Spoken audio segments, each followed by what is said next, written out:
Bene, c'è una novità in questa edizione, una sorta di match. Noi non amiamo la televisione stellata, meno che mai quelle delle risse, ma gli scontri di opinioni garbate sono ben accetti, anche quelli che hanno posizioni proprio diametralmente opposte. Partiremo infatti oggi da un argomento che presuppone una risposta secca, no? È giusto che i nostri giovani fuggano all'estero? Tra l'altro anche sul verbo fuggire potremmo avere a che dire. In collegamento da Caldogno in provincia di Vicenza, Ilvo Diamanti, docente di Scienza e Comunicazione Politica all'Università di Urbino, in studio Bruno Siciliano che è docente di robotica all'Università Federico II di Napoli. Allora, cominciamo con la prima risposta secca, Ilvo Diamanti. Allora, è giusto che i nostri giovani fuggano all'estero? Che fuggano no, ma se il paese non cambia, che ci restino sì. Ecco, professore, lei che ne pensa? No, io sono assolutamente contrario. Diciamo, sicuramente si può andare all'estero, però si deve poter credere di tornare. Professor Bruno Siciliano è docente di robotica all'Università Federico II di Napoli. E chi immagina che l'Università di Napoli sia un coacervo di posizioni particolari e che Napoli sia una città destinata alla decadenza, immagina male, perché ci sono molti investitori stranieri che stanno venendo a Napoli e ci sono centri di eccellenza come il suo. Sì, infatti noi abbiamo questo laboratorio di robotica che è tra i primi a livello europeo e a livello mondiale, e questo è anche diciamo, l'impegno che noi meno giovani in qualche modo abbiamo profuso, anche nel saper infondere l'entusiasmo e la dedizione al lavoro, nel mio caso diciamo l'attività di ricerca, perché solo attraverso il lavoro, il sacrificio e anche il fatto poi di andare all'estero e confrontarsi, poi può portare un giovane a credere nel restare nel proprio paese. Io sono estremamente grato al mio paese e alla mia città. Diamanti in realtà ama anche le provocazioni, perché in questo articolo che ha scritto "Ragazzi, non tornate, restate altrove", argomenta anche, l'abbiamo fatto parlare poco, ma insomma voglio capire un po' di più del suo pensiero. Perché restare altrove quando poi molto spesso all'estero si rimpiange, no? Anche casa propria, la famiglia, i sapori, gli odori? Beh, è evidentemente una provocazione, nel senso che i giovani non è che se ne vadano per restare. Guardi che i giovani sono una generazione di passaggio, non soltanto perché diventeranno adulti, ma perché in particolar modo oggi vanno e vengono. I giovani non fuggono come non esiste fuga dei cervelli, i cervelli sono liberi. Vanno esattamente dove a loro fa comodo ed è utile andare, vanno e vengono. Io stesso insegno da 25 anni a Parigi, ma tengo la mia cattedra anche a Urbino. A Urbino ho molti studenti stranieri, a Parigi insegno e ho studenti che vengono da tutto il mondo. La mia provocazione è data dal fatto che in Italia, ad esempio rispetto a tutto il resto d'Europa, c'è un investimento nella scuola basso, ma più basso della media europea, che non per nulla poi la quota di italiani che si laureano è più bassa della media europea. Si diceva un tempo, il famoso film dei Coen, che non è un paese per vecchi, manco per giovani, questo intendo dire. No, non c'è dubbio. Allora, l'investimento nella ricerca nel nostro paese è tra i più bassi d'Europa, quindi abbiamo accolto con grande entusiasmo la notizia che ci è stata confermata dal ministro dell'istruzione Fedeli, che è venuto nel nostro programma pochi minuti fa, che diceva di 400 milioni di euro investiti nella ricerca nel nostro paese, che è una bella novità. Però nei giorni scorsi ci ha colpito la storia di un nostro giovane medico che ha ottenuto grandi riconoscimenti all'estero e che ha deciso, ed era ora, di tornare in Italia. Ma sai dove?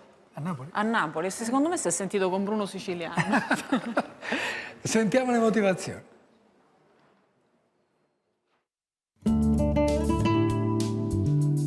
Io devo e voglio credere nella mia terra, voglio dare il mio contributo. Queste le parole di Giovanni Ciccarelli per motivare la sua scelta, quella di tornare a vivere e lavorare in Italia, abbandonando all'estero un lavoro sicuro e una promettente carriera. Ciccarelli di professione fa il cardiologo, o meglio il supercardiologo, avendo ottenuto a soli 30 anni uno dei premi più prestigiosi a livello mondiale per i suoi studi. Ma nonostante i tanti riconoscimenti e un futuro certo, lui ha scelto l'Italia, ha scelto la sua Napoli, perché vuole fare qualcosa di concreto per il suo paese.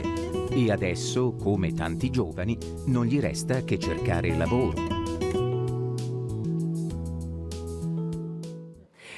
Le ricorda qualcuno, Bruno Siciliano, questa Sì, storia? è una storia per la quale io sono passato dall'86 all'89, dopo aver finito il dottorato.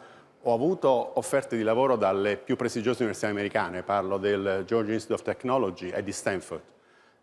All'epoca io ero precario, nel senso che ho terminato il dottorato e aspettavo di poter competere per un posto di ricercatore. In me è nata una sfida, nel senso che ho pensato di scegliere e credo di aver scelto bene, perché gli studenti nelle maggiori università americane, tra cui quelle dove io non ero andato a Stanford, studiano sul mio libro di testo di robotica. E questa è una realtà, diciamo, parlando non solo della Federico II, ma anche di altri atenei italiani, c'è un rientro di cervelli, nel senso che le università hanno capito che per competere devono reclutare le persone più brave. Per cui anche quegli italiani di talento, tipo il supercardiologo, che è possibile far tornare. Ma lei suggeриrebbe a suo figlio di restare in Italia a fronte della difficoltà che molti ricercatori hanno a trovare chi finanzi le loro ricerche, tenendo conto del fatto che un ricercatore italiano in media guadagna un terzo, se non un quarto di un ricercatore all'estero? Certamente, io avevo uno dei collaboratori che ora è al CERN a Ginevra e ha uno stipendio doppio del mio come professore ordinario, però questo non significa, nel senso che le condizioni di vita e anche il costo della vita all'estero è più caro. Certo. Per me è un dialogo, io ho dei figli in età universitaria, diciamo che, quindi io viaggio tanto con loro, parlo con loro, però gli ho fatto capire che il loro padre ha scelto di restare in Italia, ha scelto di restare a Napoli, perché? Perché in Italia abbiamo arte, cultura, tradizione, le relazioni sociali. Io trovo estremamente noioso vivere all'estero. Oh, Ilvo Diamanti, un altro cazzotto che arriva da Roma, è noioso vivere all'estero e soprattutto si può andare all'estero anche magari con titoli di studio inferiori, quindi non la laurea o il dottorato, ma anche semplicemente con un diploma, è ugualmente conveniente? Vabbè, non è un cazzotto, sono delle opinioni assolutamente ragionevoli e fondate. Io vi garantisco che almeno dove vivo io, insegno io a Parigi, non mi annoio, cioè insegno a Pantheon, a Parigi 2, cioè davanti al Pantheon, abito nel terzo, ci vado a piedi volentieri a scuola, non sto mica male, e essendo la città europea col maggior numero di studenti qualche ragione ci sarà, però ha ragione, io conosco bene la Federico II, noi a Urbino abbiamo un sodalizio molto forte con i colleghi di scienza politica della Federico II e noi investiamo a Urbino nei prossimi giorni ci sarà un convegno internazionale di scienza politica, c'è stato quello di comunicazione politica, verranno da tutta Europa. Se io provassi studiosi, a sintetizzare... Quindi è utile investire sull'Italia. Sì. Allora, se io provassi a sintetizzare l'esito di questo match in un pareggio con una... idea, ragazzi, era una provocazione no, ma certo, di noi. Se io provassi a sintetizzare, perché i giornalisti hanno questa malattia della sintesi del titolo, dicendo andate pure all'estero, arricchitevi di esperienza ma tornate a casa, sintetizzo bene? Sì, assolutamente, bisogna andare all'estero, bisogna avere la scelta. E solo... Ma tornate a casa? Sì, assolutamente. Diamanti. Va bene, Diamanti? Sì e no. Questo paese deve farli tornare, deve dar loro delle buone ragioni per farlo. È evidente che anche i giovani possono fare molto perché questo paese cambi e io me lo auguro, io lo auspico. E ce lo auguriamo Quello tutti. che vedo è un'attenzione maggiore agli anziani piuttosto che ai giovani, perché quelli della mia generazione... cioè, ci sono più investimenti e stanno crescendo quelli per le pensioni e per la spesa sociale in protezione sociale piuttosto che nell'educazione. Questo è un problema, cioè giovani tornate ma esigete che questo paese si occupi anche di voi. Grazie a Ilvo Diamanti, grazie a Bruno Siciliano per essere stati con noi, poi un giorno parleremo del suo robot che fa la pizza. Quella è una provocazione mediatica, sì. È una sfida tra tradizione e innovazione. Abbiamo avuto due provocatori in studio, certo. Diciamo così. Allora, non è provocatrice Antonia Varini, no, viene in pace, vero? Ok, Antonia, a te. No, però mi associo per la pizza, sicuramente.